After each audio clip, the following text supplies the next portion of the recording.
Bună seara, prieteni! Bine ați venit pe canalul meu de YouTube, Solo TV, cu 2 de L, bineînțeles, cu vloguri interesante în fiecare zi. Fraților, astăzi vreau să vă arăt o sculă. Astăzi e un vlog tehnic mai mult. O sculă pe care am achiziționat-o când am folosit-o ca să stabilesc un traseu de canalizare. Adică, ce vreau eu să vă spun vouă, e că am avut o canalizare care nu a fost legată la țeava centrală de 110. Mai exact, a fost făcută casa construită, lăsată canalizare de la bucătărie afară, lăsată canalizare de la baie afară, s-a nivelat cu pământ, s-a dus la nivel curtea și când a venit instalatorul să facă legăturile, o legat numai baia. El a crezut că canalizarea din bucătărie merge prin mijlocul casei, pe sub șapă și așa. Și a rămas canalizarea afară în față la scări, astupată de pavaj și așa mai departe. Treaba îi că nu-i problemă că a rămas la scări acolo astupată. Treaba îi că o mers cât o mers și nu mai mers, că s-a înfundat.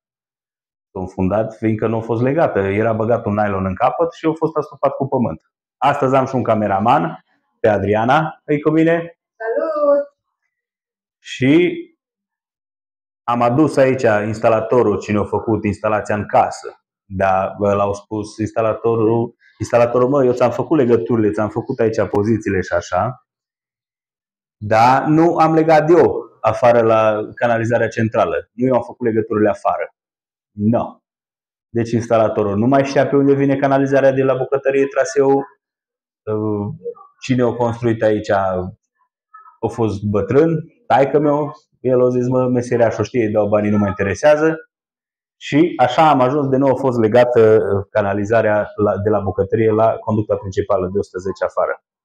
No. Eu am adus și echipe de astea de instalatori, firme autorizate, cu camere de filmat pe care le-am băgat pe canalizare, să vedem în ce direcție merge traseul de canalizare și cum îi, să depistăm, să vedem pe unde îi, unde trebuie să spargem ca să cuplăm. Mă gândeam că trebuie spart prin casă, cine știe pe unde. No.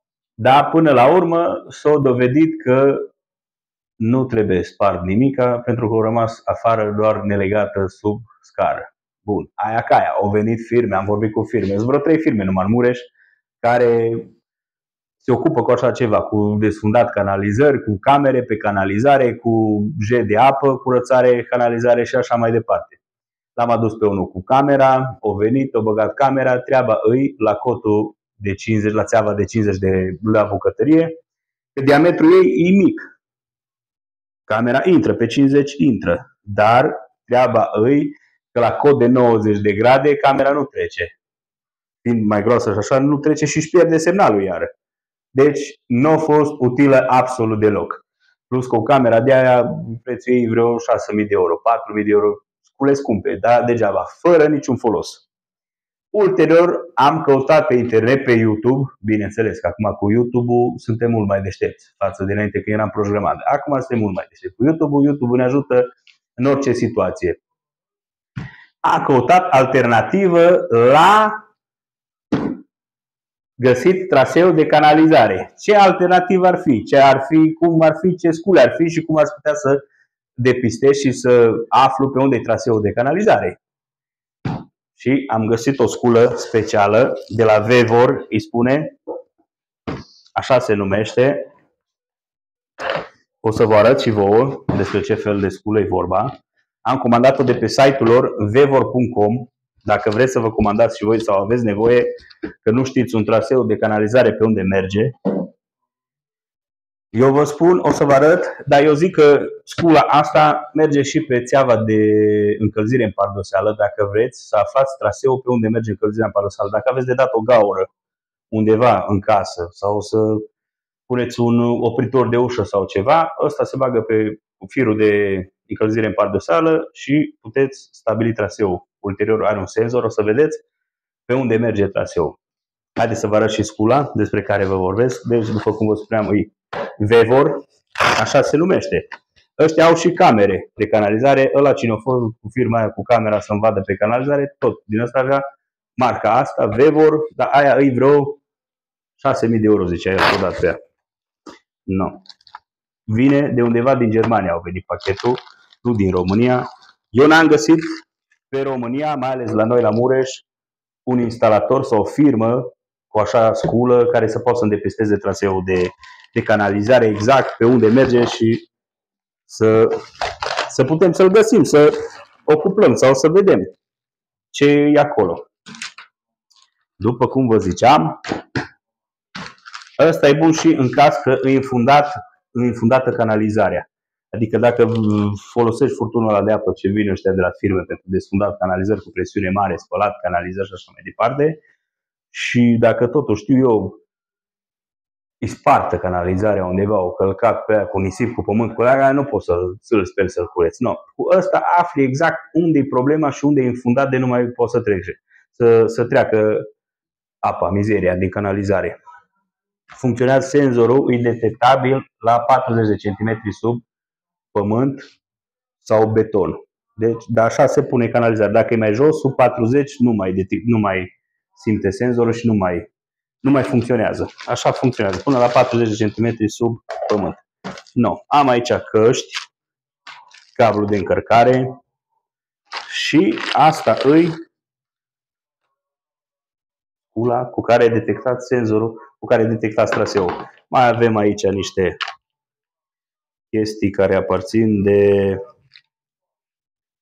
pentru în caz că se rupe ăsta vârful, senzorul la scula asta. Stați că vă arăt. Hai să vă arăt prima dată scula.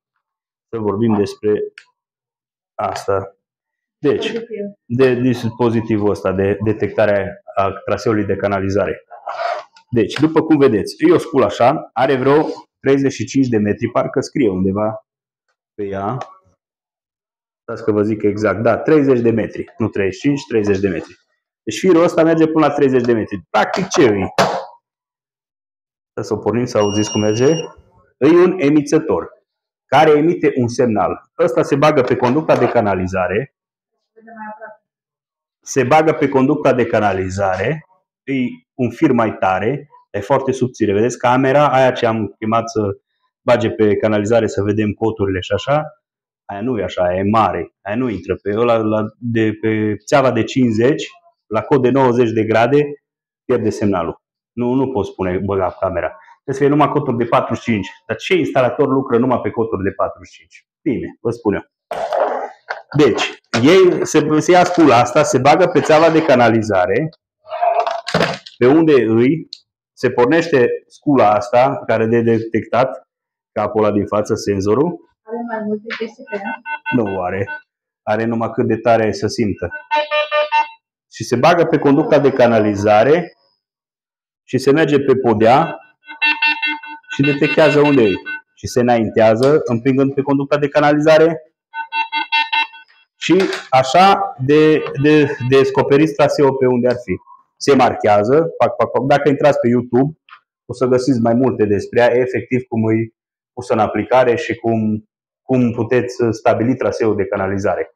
Adică se detectează cu senzorul ăsta pe unde se marchează, pac, și știți exact pe unde să pați și ce să faceți cu ea. No. Au fost vreo 400 de RON, 450 de RON, cred că, cu taxe de transport. V-am spus, din Germania vine de undeva. Stați că vă și spun. Oare pe unde am pus cutia? Aici jos. Vine de la din Germania. Să opresc ăsta. Așa. Deci, practic, un emițător și un receptor. Atât ai tot pe scula asta. Vine din Euskirchen, codul de 5. Undeva lângă Franța, cred că. Da, din Germania vine. Cu Deutsche Post a venit, cu DHL a venit până acasă la mine, în România. No. Și cam asta ar fi. E o sculă de foarte mare ajutor. Gândiți-vă că eu am așteptat după meseriaș să găsesc meseriaș cu scula asemănătoare să depistăm traseul și așa la canalizare, nu știu, vreo 2-3 săptămâni și nu au putut să depisteze nimeni, să-mi spună, bă, aici, acolo, e unde e, deloc. Asta am băgat-o aici pe conducta de la canalizarea de la centrală. și s-a dus exact până în punctul unde s-a oprit, unde nu era legată, unde era astupată cu o pungă, canalizarea unde urma să fie legată, doar că nu mai legat-o nimeni.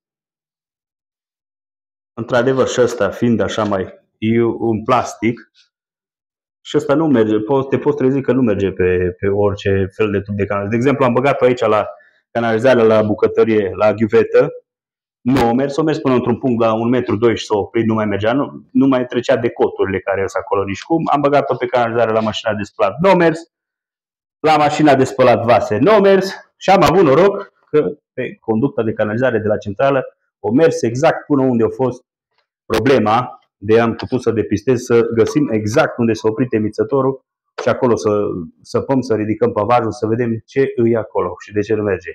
A fost spartă conducta astupată de beton sau ce e acolo, urma să spargem și scara un pic acolo să vedem ce și cum.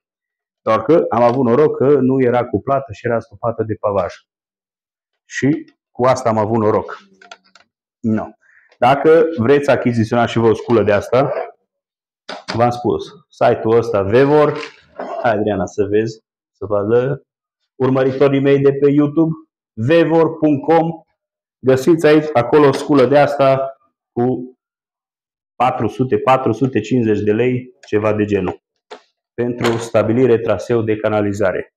Sau dacă sunteți din Târgu Mureș, mă puteți contacta și vă dau scula să vă faceți treaba cu ea. Dacă... Sau mă duc eu, uitați, Adriana mi-a găsit de lucru, mă trimite la lucru, cum mă dai Adriana în chirie? Pe lucrare sau pe zi? Ca să știu cum să le cer la oameni. Pe oră. Pe oră. Nu, mai oameni așa că dacă aveți nevoie de căutat un traseu de canalizare, prin curte, prin casă, pe unde vreți, puteți apela la mine cu cea mai mare încredere, prețul pe oră. Bun, hai să le arătăm, Adriana, și la oameni ce mai există aici. Uitați, vedeți, după cum vă spuneam, e un simplu emițător în vârf la scula asta, care ăsta în caz că se rupe, că se mai întâmplă că se rupe, se trage pe canalizare, se agață și se rupe. După aia plasticul izolator, 2 conectori și o izolație de asta pe căldură. Și tot, sunt mai mulți senzori din ăștia. Ai de rezervă vreo 5, de nu mai mulți. Nu. Atâta conține tot kitul ăsta de găsire traseu canalizare. Depistare traseu canalizare. Așa cum voi spune. Fraților, cam asta a fost pe astăzi. Cam asta am vrut să vă arăt și vouă. Poate sunt alții în situația mea care nu știu pe unde vine traseul de canalizare, la o casă, la un apartament, la ăla vor să spargă, trebuie să spargă, nu știu ce să spargă, unde să caute sau dacă e infundat, unde e infundat, să știe unde să spargă exact. Așadar, cu scula asta vă faceți treaba de minune. Vă pup și vă aștept pe canalul meu de YouTube, Solo TV cu 2 de L, pentru alte vloguri picante și cum au urmat și ele. Vă pup! Ciao!